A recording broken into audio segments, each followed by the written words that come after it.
शोध पीठ की तरफ से आयोजित राष्ट्रीय संगोष्ठी की अध्यक्षता कर रहे स्वनामधन्य स्वामी प्रणवानंद जी, मंच पर विराजित आचार्य सत्यजीत जी और दयानंद सरस्वती विश्वविद्यालय के कुलपति आदरणीय आरपी सिंह जी, हमारे इस शोध संस्थान के निदेशक आदरणीय श्री प्रवीण जी, यहाँ हमारे भगीरथ चौधरी जी सांसद हैं, हमारे पूर्व सांसद रासा सिंह जी भी हैं, रासा सिंह रावत पूर्व सांसद, पूर्व लगी रहे हैं। अजमेर के महापौर आदरणीय श्री धर्मेंद्र गहलोत जी, पूर्व मंत्री राजस्थान सरकार में, विधायक श्री वासुदेव देवनानी जी, हमारे कुलपति आदरणीय श्री A.K. पुजारी जी, आपके भाई हमारे सेक्रेटरी में थे जब मैं मंत्री केंद्र में था, तो अनूप पुजारी जी हमारे सेक्रेटरी, पूर्व विधायक अजमेर श्री गोपाल बहेती जी, दीनबंधु चौधरी जी, संपादक दैनिक नवज्योति, और हमारे श्री अग्रवाल जी जो बहुत बड़ा महाविद्यालय है उसके यहाँ आए हुए विभिन्न महाविद्यालय और विद्यालयों के प्रधानाध्यापक, शिक्षक, अन्य सभी विद्वानगण, आज समाज से संबंधित सभी बंधुगण, ब्रह्मचारीगण, सभी आए हुए माताएं, बहनें, पत्रकार मित्रों और छायाकार बंधुओं, आज मैं अपने को बड़ा गौरवान्वित अनुभव कर रहा हूं। एक ऐसी संगोष्ठी का उद्घाटन ऐसे शोध पीठ के अंतर्गत कर रहा हूं जो शोध पीठ क्रांतिकारी, क्रांति पुरुष और समाज में अद्भुत प्रकार का बदलाव लाने को अपने वैदिक ज्ञान के माध्यम से आम जनता के बीच से समाप्त करने में महत्वपूर्ण भूमिका का निर्वाह करने वाले, अंग्रेजी हुकूमत के विरुद्ध संघर्ष करने के लिए अनेक लोगों को तैयार करने वाले और स्वयं भागीदार बनकर उनको चुनौती देने वाले, ऐसे व्यक्तित्व के धनी महर्षि दयानंद सरस्वती के नाम पर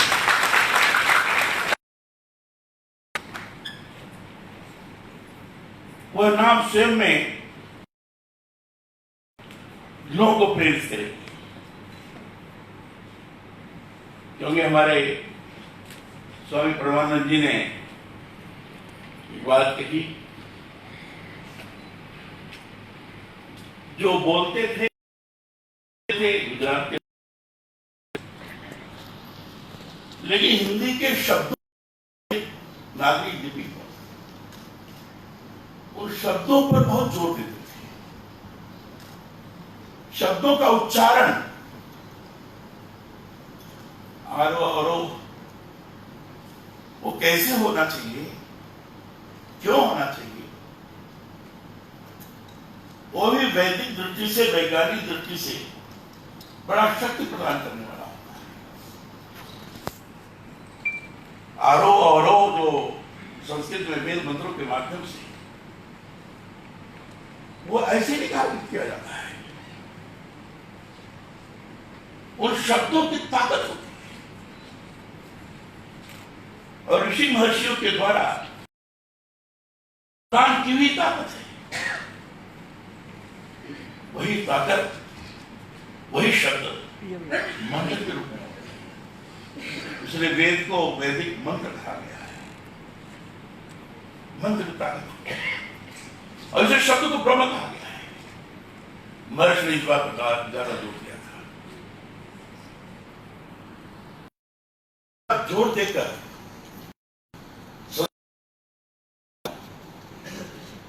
सारे वेदों का के प्रकार विद्वान थे। देश की जो उस समय की परिस्थिति थी भिन्न प्रकार की थी। अंग्रेजों की गुलामी की श्रृंखला से बिल्कुल इस तरीके से बधी हुई थी कि उसको प्रबल इच्छा शक्ति वाला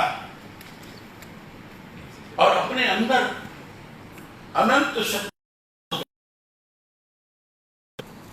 जब तक लोग नहीं आएंगे तब तक उस श्रृंखला को तोड़ा नहीं जा सकता है। वो कैसे टूटे,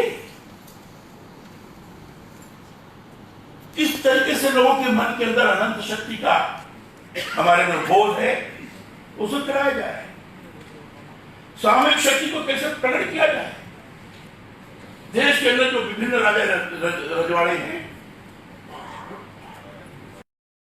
अपने छोटे राज्य के माध्यम से जो एक दूसरे को हराने के फिराक में पड़ते हुए अंग्रेजों के साथ भी साझेदार करते हैं। प्लासी का युद्ध कैसा हुआ तो बताया।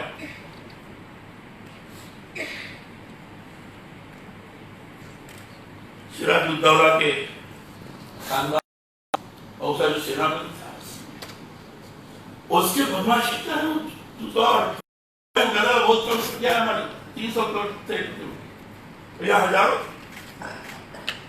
300 सैनिकों ने हजारों सैनिकों को था। उस सेनापति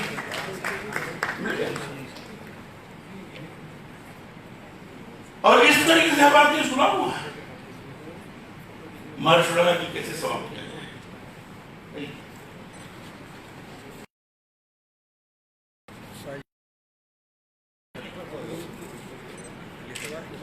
जब तक लोगों के अंदर सामूहिक शक्ति का संचरण, देश के स्वास्थ्य अनुभूति और मेरे अंदर भी अनंत शक्ति है, इसका बोध नहीं होगा, हम इस गुलामी की श्रृंखला को तोड़ नहीं सकते। और उसके लिए लगातार कार्य करना,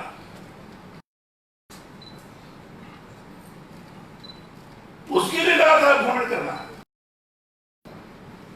और भ्रमण करते समय समाज के अंदर जिन कुर्तियों को विकसित किया गया, चाहे अंग्रेज,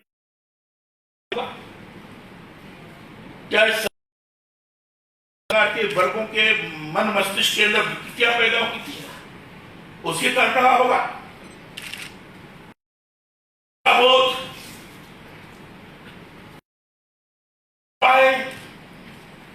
उसकी परछाई से दूर रहो, ये जो सारी चीजें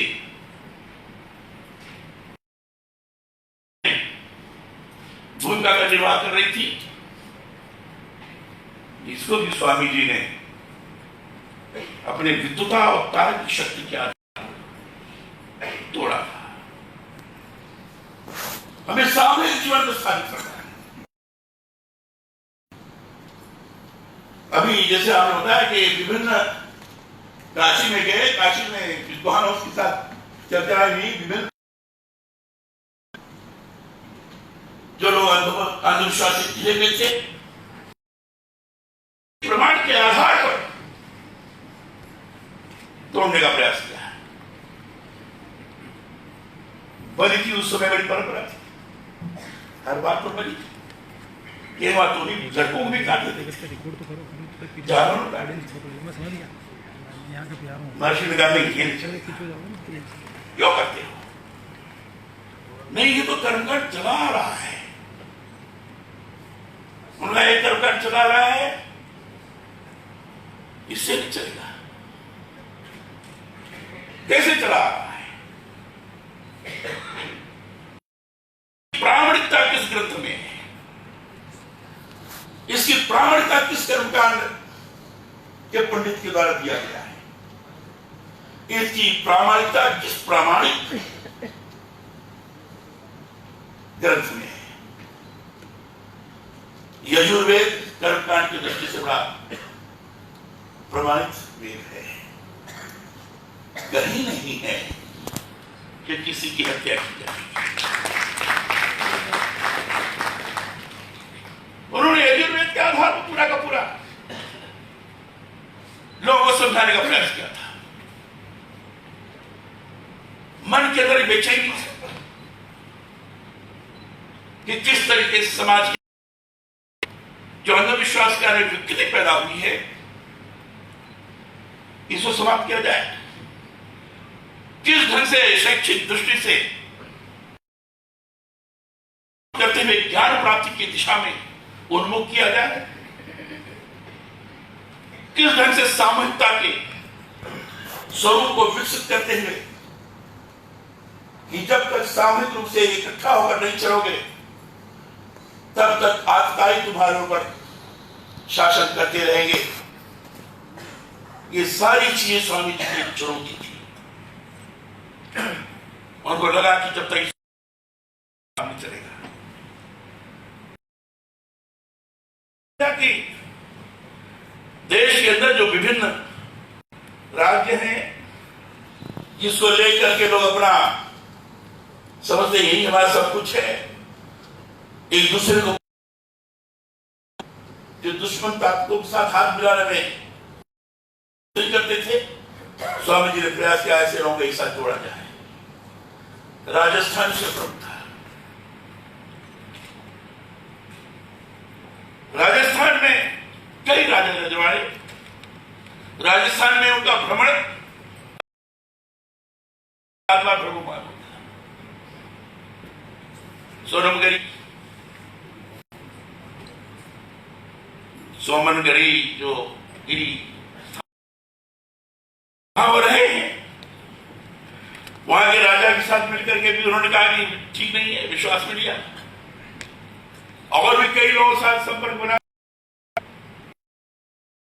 उन्होंने काम कराने का प्रयास किया। समाज के अंदर ऐसी विकृतियां, बाल विवाह इतना चरम सीमा पर था। राजस्थान तो अद्भुत उदाहरण उसका, बीच बीच में मिला है, समाप्त होना चाहिए। और यहाँ किशनगढ़ में बताते हैं कि नवग्रह का मंदिर है, वहां भी रहे स्वामी जी। पुष्कर में स्वामी जी रहे, रह करके धार्मिक दृष्टि से भी धर्म की और धर्म की ज्योति कौन सी? अंधविश्वास वाली नहीं। तो धर्म की ज्योति अर्थात नैतिक मूल्य जो धर्म का स्वरूप बनकर के समाज को नियंत्रित करते हैं, उसको कैसे आगे बढ़ाया जाए? जैसे क्षमा नमस्ते हम सोच धीर विद्या सत्यम क्रोधो।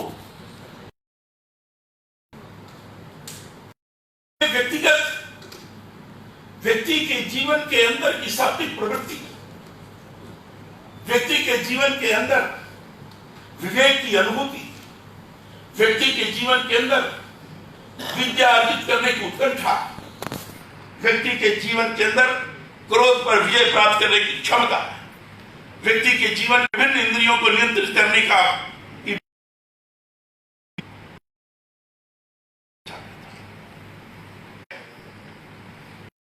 लगता है कि अगर काम में करेंगे गलत है, पाप लगेगा और अमुक काम करूंगा। पाप और पुण्य का निर्चीर विवेक, ये विवेक ही देता है। और अगर जागृत होता है, समाज बढ़ाने की मनोभावना विकसित होती है।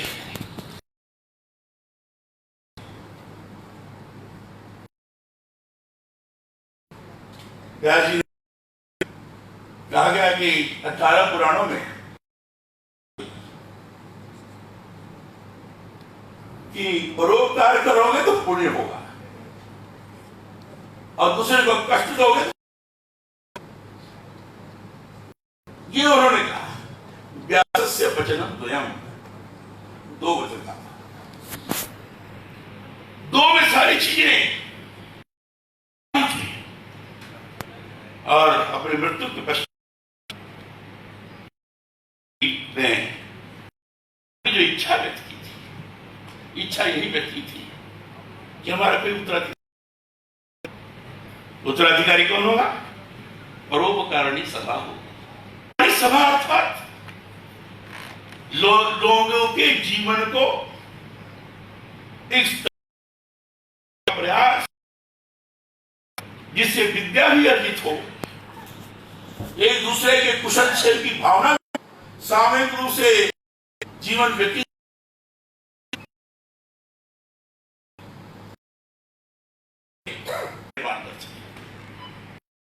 ये उसका सिद्धांत है। स्वामी जी ने हमेशा काम किया है। अभी मथुरा के वृंदावन विजयानंद जी दर्जी महाराज का स्वामी जी की गुरु थे।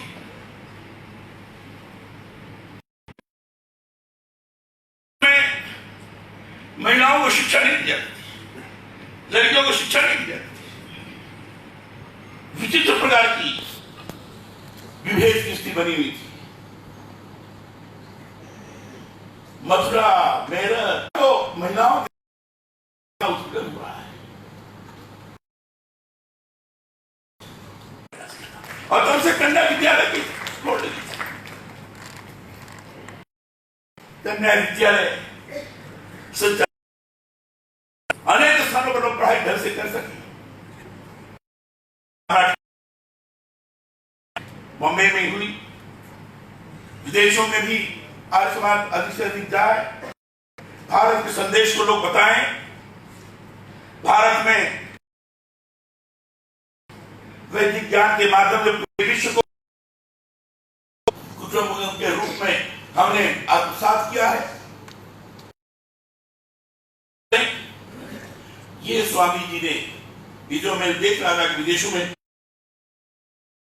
स्वदेशी संस्कृति और व्यापक क्रांति के अभियान को सक्रिय रखा। विदेशों में हिंदी प्रचार के लिए भी आर्य समाज ने बर्मा, नेपाल, दक्षिण अफ्रीका आदि अनेक देशों में महर्षि शिष्यों ने महत्वपूर्ण काम किया।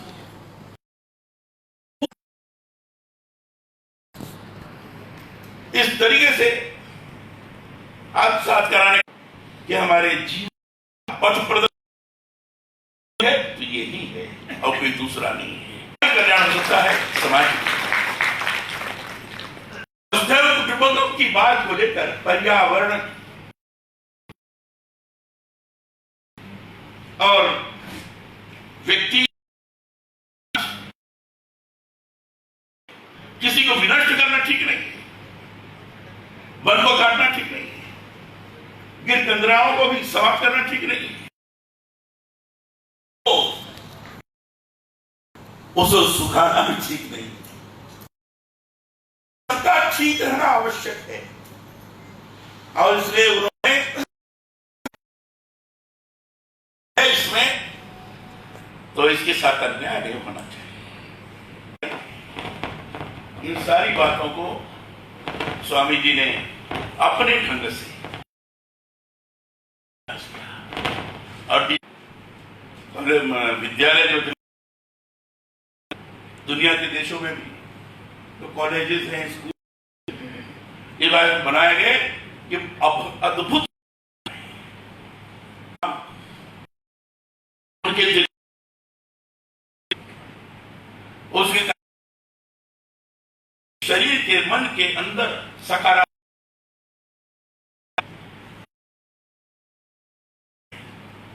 वही अनंत शक्ति का रूप धारण करती है।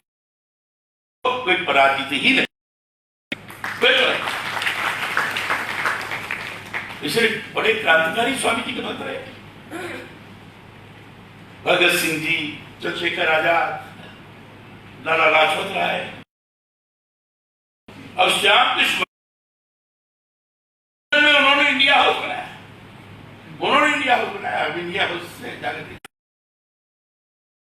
ये महर्षि दयानंद सरस्वती के बारे में जितना कहा जाए कम है। बहुत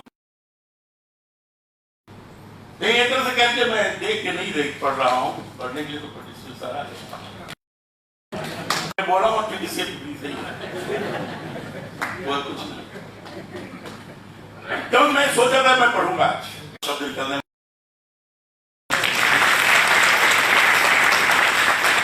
लेकिन इसका अर्थ में यह अनुभूति होती है किसी व्यक्तित्व के बारे में या किसी चीज के बारे में,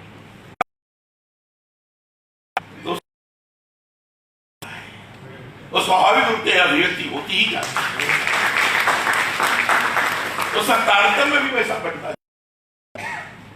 मुझे लगता है कि इस पीठ ने ही वो तारतम्य बनाना है हमारे शब्दों का, हमारे वाक्य का। और इसलिए मैं अनुभव करता हूं कि शोध पीठ यहां जो चर्चा होगी, कोई बात श्रीमान प्रवीण जी ने की है, चर्चा में इसमें चीज निकलनी चाहिए कि और समाज की दृष्टि से क्या होना चाहिए और किस तरीके से लोगों को अनुभूति कराने का प्रयास किया जा सकता है। जब तक अनुभूति नहीं होती है तब तक आचरण व्यवहार में करता नहीं है। जानकारी तो है, ये कहते हैं ना कि knowledge comes but wisdom lingers. जानकारी तो होती है, ज्ञान तो प्राप्त होता है, लेकिन विवेक नहीं होता। वो विवेक अंतर अनुभूति से होता है। अंतर अनुभूति हम कैसे करा सके ताकि वो आचरण व्यवहार में आए, और आचरण व्यवहार में आने के पश्चात आज के समाज के अंदर विभिन्न प्रकार की विकृतियां हैं, इस आचरण व्यवहार के माध्यम से विकृतियां स्वयं दूर होगी, किसी को उपदेश देने की जरूरत नहीं पड़ेगी। आचरण व्यवहार ही उनका मार्गदर्शन करेगा। निगेटिविटी कम करो, एक दूसरे की आलोचना करना बंद करो, गाली देना बंद करो, मैं ही श्रेष्ठ हूं, ये दिमाग से बात निकालो, वो भी श्रेष्ठ हो सकता है, वो भी श्रेष्ठ है। अगर निगेटिविटी बनी रहेगी, अरे भाई क्या मैं तो कहना चाहता था लेकिन उसके कारण गड़बड़ हुआ, वजह ठीक नहीं है, ये निगेटिविटी है। ये आज बड़ी तेजी से बढ़ी है, जैसे जैसे विद्वता बढ़ती जा रही है, जैसे जैसे ज्ञान का अर्जन होता जा रहा है, वैसे वैसे निगेटिविटी भी बढ़ती जा रही है। लोग सोचते हैं अच्छा अब इससे ज्यादा ज्ञान ये कैसे हो जाएगा, मैं इससे ज्यादा जानकार हूं, मैं इससे ज्यादा जानकार हूं, और इसलिए एक दूसरे को नीचा दिखाने में भी इसको समाप्त करने की जरूरत है। अरे अजमेर की धरती है, पुष्कर भी है और अजमेर शरीफ भी है, ख्वाजा साहब भी, हर दृष्टि से जैसा भी आध्यात्मिक स्वरूप भी विद्यमान है, पवित्र धरती है,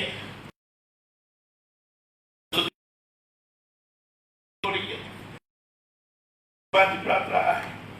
तो ऐसी धरती से इस गोष्ठी के माध्यम से ऐसा नवनीत निकले, जिस नवनीत को प्राप्त करने के लिए सहज रूप से लोग आकर्षित हो, यहाँ आने के लिए प्रेरित हों, यही मेरी शुभकामना है। और यही कह करके मैं आज की इस रात्रि गोष्ठी का उद्घाटन करता हूँ। बहुत बहुत